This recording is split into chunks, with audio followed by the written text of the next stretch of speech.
వి gold trusted gold buyers తాకట్టులో ఉన్న బంగారాన్ని విడిపించి ఈ రోజు ఉన్న మార్కెట్ ధరకే కొనబడును. మరిన్ని వివరాలకు సంప్రదించండి 7710772020. రాహుగ్రస్త సంపూర్ణ చంద్రగ్రహణం ఈ రోజు భద్రాచలం శ్రీ సీతారామస్వామి వారి దేవస్థానంలో ఈ రోజు మధ్యాహ్నం ముగించిన తర్వాత ఆలయ తలుపులను మూసివేయడం జరుగుతున్నది.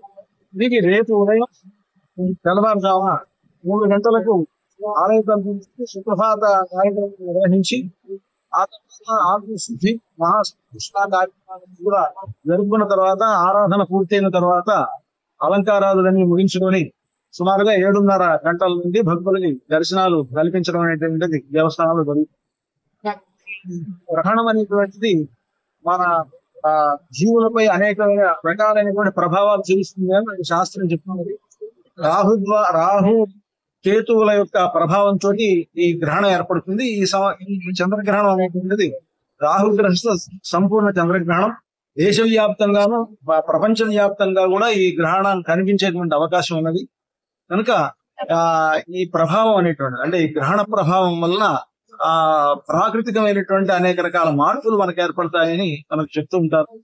ముఖ్యంగా ఇది శాస్త్రీయమైనటువంటి పరిస్థితుల్లో చూసినట్లయితే గ్రహాల యొక్క సంచారాన్ని బట్టి ఈ గ్రహణాలు ఏర్పడతాయి అనేటువంటిది మనం చెప్పేటువంటి నేపథ్యం ఉన్నది. కనుక ముఖ్యంగా దీంట్లో ఆహార నియమైనటువంటిది ప్రధానం అన్నమాట. సుమారుగా 8 గంటల ముందు నుండి మనం ఎటువంటి ఆహారాన్ని తీసుకోకుండా ఉండాలి ఈ గ్రహణానికి ముందు అనేటువంటి నియమం. ఆ నియమాన్ని అనుసరించి మనకు 1 గంటకి మనం చేసినట్లయితే సుమారుగా మనకు సరిగ్గా గ్రహణం పట్టే సమయానికి 8 గంటల సమయం వ్యవధి ఉంటుంది.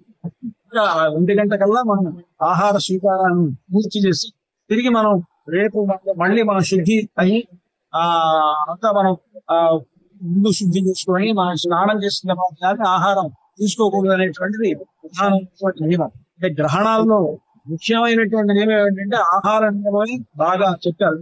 కారణం ఏంటంటే ఆహారాన్ని ఆ గ్రహణ సమయంలో తీసుకోవడం వల్ల అనేక రకాలైనటువంటి ఆరోగ్య సమస్యలు ఏర్పడతాయి మనకు పెద్దలు చూపించమాట. అయితే ఈ విషయంలో మనకు బాగా వృద్ధులైనటువంటి వారికి, బాగా చిన్నపిల్లలకి, అలాగే గర్భిణీ స్త్రీలకి మాత్రం కొంత మినహాయింపు అనేటువంటి అయినా వాళ్ళు కూడా గ్రహణ సమయంలో మాత్రం ఏ ఆహారాలు స్వీకరించకూడదు. దానికి ముందు కూడా ఒక 2-3 గంటల వ్యవధితోటి వారు పూర్తిగా ఆహారాలని స్వీకరించడం మంచిది. కనుక ఈ నియమాలను పాటిస్తూ అలాగే గ్రహణం ఇచ్చిన తర్వాత చక్కగా శిరోస్నానం పూర్తిగా స్నానం చేసి శుభ్రం చేసుకొని శాస్త్ర పద్ధతిలో ఉండడం అనేటువంటిది ఈ నియమాలకు ప్రధానమైనటువంటి ఉద్దేశం. భక్తులంగా కూడా దీన్ని దృష్టిలో పెట్టి చక్కగా ఈ చంద్ర గ్రహణానికి సంబంధించిన నియమాలను పాటించి భగవంతుని యొక్క అవకాశాన్ని పాటించవలసిందిగా కోరుతుంది. జై శ్రీరామ్. తెలుగులో ఫాస్టెస్ట్ న్యూస్ ఇప్పుడు కొత్త అవతారంలో 5 సెకండ్లోనే పూర్తి వార్తా సమాచారం మీ చేతిలో. సోషల్ మీడియా ట్రెండ్స్ మీ కళ్ళ ముందుకే live TV and voice search options తో ఇప్పుడే డౌన్లోడ్ చేయండి. యాప్ లింక్ డిస్క్రిప్షన్ లో ఉంది.